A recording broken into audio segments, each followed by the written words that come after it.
코로나 사태에서 한번 얘기를 해볼까 합니다. 주변에 요즘 코로나 때문에 고소고발 많이 이루어지고 있죠. 정부는 코로나 확산에 대해 많이 우려하고 있는 상황이고 같은 맥락에서 자가격리 위반에 대한 법적 조치를 취하고 있습니다. 네. 언론 기사에 따르면 지난 4월까지 52건의 고소고발이 있었다고 합니다. 자기 스스로도 자기가 코로나에 걸린지 모르는 사람도 있을 수가 있어요. 근데 그런 사람이 나중에 어느 동선을 움직였다, 영업적으로 손해를 입었으니까 손해배상을 해야 된다, 이건 아니에요. 자가격리 중이다.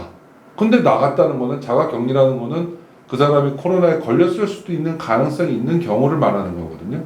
근데 자가격리 중에 그렇게 돌아다녀서 만약에 그 사업장이 문을 닫았다면은 그거는 손해배상의 책임이 있을 수 있게 되는 거죠. 그것도 똑같은 문제. 만약에 코로나 걸린 게 어느 사람 때문에 걸렸다고 한다, 그걸 다 인정해버린다면 국민적으로 대혼란이 일어날 수밖에 없어요. 그걸 다 인정하는 게 아니라, 내가 걸렸을 수도 있다, 또는 내가 걸렸다, 국가에서 이렇게 자가격리를 명령했음에도 불구하고 다른 개인한테 전파했다, 그런 경우에는 책임이 있을 수 있다는 거죠. 네, 언론 보도에 따르면 최근까지 코로나 관련 구상권 소송과 손해배상 청구 소송이 8건, 청구액도 1억부터 1,000억에 이른다고 합니다. 손해배상 청구의 근거는 불법행위이고요. 구상권은 지자체가 미리 배상을 한 뒤 피해를 초래한 위법행위자에게 그 비용을 돌려주는 것을 말하는데, 이 역시 방역 방해, 손해 사이에 인과관계를 어떻게 증명하느냐가 소송의 쟁점이 될 것 같습니다.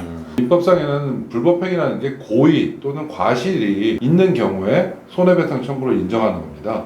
내가 그렇게 했기 때문에 손해가 발생했다, 내가 그 코로나를 가지고 또는 내가 코로나가 걸렸을지도 모르는데 음식점에 갔기 때문에 그 음식점이 문을 닫을 수밖에 없었다, 이런 게 이제 인과관계를 얘기하는 거거든요. 이런 인과관계가 있는 경우에 손해배상 청구가 인정되고 인용될 수 있다는 것을 여러분께 좀 설명을 드립니다.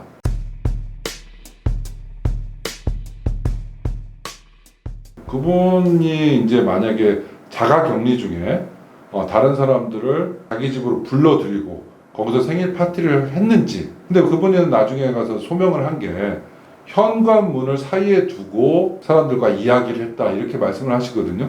사실관계적 측면이 먼저 판단이 되어져야 될 것 같아요. 사실관계가 현관문을 밖에 두고 했다면은 그거는 자가격리를 위반이라고 보기는 좀 어려운 측면이 있어요. 그 공간이라는 개념이 현관에 나뉘어지거든요.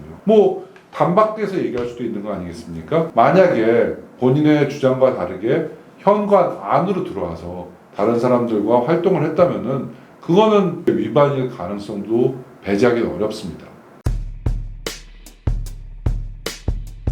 있습니다. 그 학원 강사 실형 선고가 됐거든요. 그거 외에도 집행유예 있는 실형이 선고된 사람들도 있고 굉장히 강도 높게 처벌받고 있어요. 보통 초범인 경우에는 실형하는 경우가 많지 않거든요. 이 코로나를 어떻게든 잡아야 된다, 국가에서 너네들 움직이지 말라고 했을 때는 지금 국가적인 비상사태에 준해서 코로나를 방역하고 있는데, 너가 그럼에도 불구하고 움직이기 때문에 너에게 이런 중대한 책임이 있다, 방역 조치를 위반한 경우에 실형이 지금 선고되고 있고, 향후에도 똑같은 일이 발생한다면은 실형이 선고되지 말라는 법은 없을 것 같아요.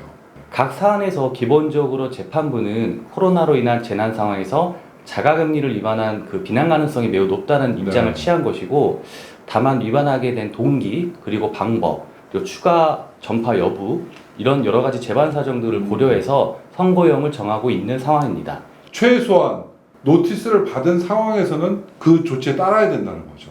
최 변호사님은 중간에 코로나 걸린 사람들하고 직접 접촉해 본 적은 있으세요? 명시로 코로나에 걸렸다고 하면서 저한테 당연히 접촉은 안 했겠지만, 저희가 모르는 사이에 그런 접촉이 있을 수도 있겠죠? 이제 애매한 부분이 그런 부분이 아닌가 싶어요. 내가 뭔가 좀 증상이 있는 것 같아. 근데 아직 병원에는 안 갔어. 이거 나 코로나 걸리면은 나 직장에서 쉬어야 되는데 지금 2주간 안 나가버리면은 나 회사 일이 어떻게 될지 몰라. 제 주변에도 많고 저 역시 그렇습니다. 제가